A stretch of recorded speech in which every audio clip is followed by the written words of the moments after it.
অন্যদিকে বিভিন্ন জায়গা থেকে আসা কর্মী সমর্থকদের থাকার ব্যবস্থা করা হয়েছে, যেরকম সেন্ট্রাল পার্কে সেরকমই গীতাঞ্জলি স্টেডিয়ামে। গীতাঞ্জলি স্টেডিয়াম থেকে আমাদের প্রতিনিধি সৌমিত্র রায় সরাসরি রয়েছে। সৌমিত্র, ছবিটা দেখাও।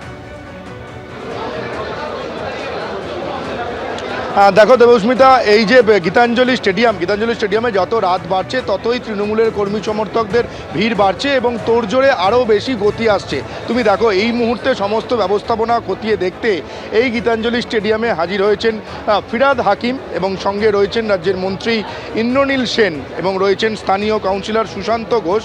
একেবারে যে এখানের ব্যবস্থাপনা, তৃণমূল কর্মী সমর্থকদের এখানে থাকা খাওয়ার ব্যবস্থা করা হয়েছে, পুরো বিষয়টা সরেজমিনে খতিয়ে দেখার জন্য ফিরহাদ হাকিম কিছুক্ষণ আগেই এখানে হাজির হয়েছেন। ইন্দ্রনীল সেন প্রায় আধ ঘন্টা থেকে 40 মিনিট আগে এখানে হাজির হয়েছেন। পুরো বিষয়টা বুঝে নেওয়ার চেষ্টা করছেন, আলোচনা করে নিচ্ছেন। ফিরহাদ হাকিম কিছুক্ষণ আগে আমাদের সংবাদ মাধ্যমের মুখোমুখি হয়ে তিনি যেমনটা বলেছেন যে আগামীকাল 21শে জুলাই উপলক্ষে একেবারে রেকর্ড সংখ্যক ভিড় সেখানে হবে এবং তিনি আরও একটা বিষয় স্পষ্ট করে দিয়েছেন যে আগামীকাল অভিষেক বন্দ্যোপাধ্যায় তিনি 21শে জুলাইয়ের যে মূল মঞ্চ সেখানে তিনি হাজির থাকবেন। আমরা ফিরহাদ হাকিম তার সঙ্গে কথা বলে নেওয়ার চেষ্টা করব। কেমন দেখছেন ব্যবস্থাপনা গীতাঞ্জলি স্টেডিয়ামে? প্রায় ব্যবস্থাপনা আমাদের এখানে মূলত মালদা এবং মুর্শিদাবাদের আমাদের তৃণমূল কংগ্রেস কর্মীরা তারা রয়েছে। মালদার প্রেসিডেন্ট এখানে আছে, মালদা আমাদের মুর্শিদাবাদের এমএলএ এখানে আছে, আমাদের সিনিয়র এমএলএ এখানে সবাই আছে, সমর্থা আছে, মন্ত্রী আছে মুর্শিদাবাদের। সবাই মিলে যাতে মানুষের অসুবিধা না হয়, যারা কর্মী কলকাতায় এসে দেখে কালকে সকালবেলা অ্যাটেন্ড করে তারপর যাতে সুস্থভাবে ফিরে যায় সেটা দেখার জন্য আমরা ভলেন্টিয়াররা সবাই রয়েছি। বললাম তো, ও এসছে, কালকে ফিরেছে, একটা অপারেশন মানে চিকিৎসা হয়েছে চোখের, তার মধ্যে জেট ল্যাগ ছিল, কালকে স্টেজে দেখা যাবে।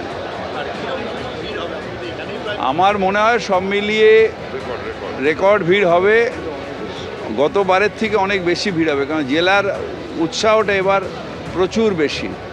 আমাদের সত্যি কথা বলতে কি, যে অ্যারেঞ্জমেন্ট করেছে সে অ্যারেঞ্জমেন্ট ছাপিয়ে গেছে, এখানে ডবল লোক হয়ে গেছে শুধু মালদা মুর্শিদাবাদ। আমার নিজের এলাকায় ওই উত্তীর্ণয় ছিলাম, ওখানে 5000-এর অলরেডি 7000 লোক ঢুকে গেছে।